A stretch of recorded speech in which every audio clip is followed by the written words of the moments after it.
So look at this.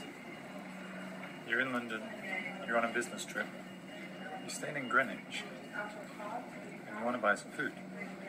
So you go into the local Aldi's, like this one, and you think, I'm going to go in here and buy some food so that I can feed myself.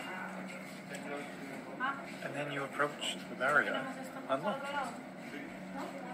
you can't even get in the shop without having a QR code to scan here, or to scan it here, and then you can go in and buy things. Now this looks to me like the beginning stages of the digital prison that we keep talking about. What do you think?